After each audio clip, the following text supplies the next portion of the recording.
আসসালামু আলাইকুম।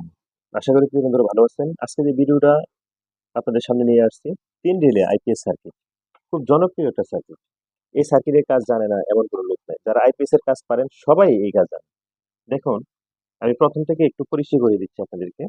এটা হচ্ছে অসিলেটর সার্কিট ৩ রিলে। এই যে ৩ টা রিলে তো ৩ রিলের নামে এই আইপিএস এর নামকরণ করা হয়েছে। তারপরে এটা হচ্ছে মসফেট সার্কিট। ঠিক আছে? এখানে Z44, P55 যেকোনো মসফেট এখানে ব্যবহার করতে পারি আমরা।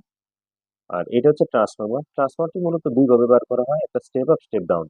যখনই ব্যাকআপ চলবে তখন এটা স্টেপ আপ হিসাবে কাজ করে। মানে লো ভোল্টেজকে হাই ভোল্টেজে পরিণত করে।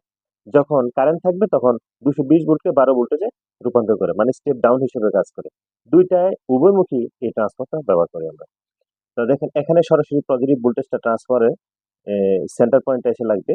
আর ২ পয়েন্টটা মোসফেটের হিটসিং এর ২ পাশে যাবে।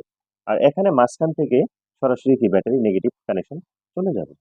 আর এখানে যে ট্রান্সফর্মারটা ব্যবহার করা হয়েছে 9 ভোল্ট 1000 মিলি অ্যাম্পিয়ার। এই ট্রান্সফর্মারটি মূলত এখানে পাওয়ার সাপ্লাইয়ের জন্য ব্যবহার করা হয়েছে। আর ক্যাপাসিটরটা আউটপুট ব্যাকআপ যখন যাবে তখন ফিল্টারিং এর জন্য এই ক্যাপাসিটরটি ব্যবহার করা হয়েছে।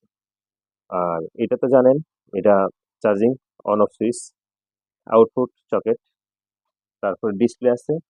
এই নিয়ে আছে এই আইপিএস। তো ওয়ারিং এর ব্যাপারে একটু বলে দিই। দেখেন এখানে ৫টা পিন থাকে বড়, বড় পিন। প্রথমটা হচ্ছে ট্রান্সফরমারে যাবে ২২০ ভোল্ট। তারপরটা হচ্ছে ইনপুটের সাথে কানেকশন, যেটা এসি ইনপুট আসবে ২২০ ভোল্ট। তারপরটা ক্যাপাসিটরের সাথে যাবে, যেটা আউটপুট হিসাবে ফিল্টার হিসেবে কাজ করবে। এটা ক্যাপাসিটর। তারপরটা আউটপুট হিসেবে কাজ করবে, যেটা সরাসরি আমরা লোডে যাবে। তারপরটা চার্জিং। ঠিক আছে? এই যে দেখেন এখানে সুইচ পাস করে ওই যে ট্রান্সফরমারে চলে গেছে। চার্জিং হিসেবে কাজ করবে।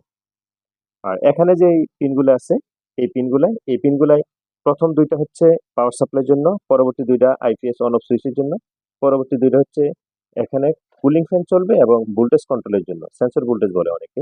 এটাই। এই ট্রান্সফরমার থেকে 18 ভোল্ট এখানে এসে সেট হবে। বাস। আর এটা হচ্ছে অসিলেশন ভোল্টেজটা এখানে পজিটিভ ১২ ভোল্ট এসে ইনপুট হয়। তারপরে ২ টা আছে হার্টজ, ফ্রিকোয়েন্সি ভোল্টেজ ২ টা যে যাবে, একটা ওভারলোড, একটা গ্রাউন্ড। সরাসরি এটা মসফেট সার্কিটে চলে আসবে। এইভাবেই মূলত এই সার্কিটটির বেসিক একটা ধারণা আপনাদেরকে দিলাম। আমি ডিআরএস মিডিয়ার পক্ষ থেকে ইঞ্জিনিয়ার দেলোয়ার হোসেন। আহ, আপনারা যত আইপিএস নিয়ে সংক্রান্ত যত প্রশ্ন আছে আমাকে কমেন্ট করতে পারেন। আমি চেষ্টা করব যতটুকু পারি আপনাদেরকে শিখিয়ে দেওয়ার জন্য, যাতে দক্ষতা অর্জন করতে পারেন। বা এই কাজের সাথে যারা জড়িত আছেন অবশ্যই কিছু না কিছু প্রশ্ন থাকে যেটা আমরা কারো কাছে পাই না। যদি আমার জানা থাকে আমি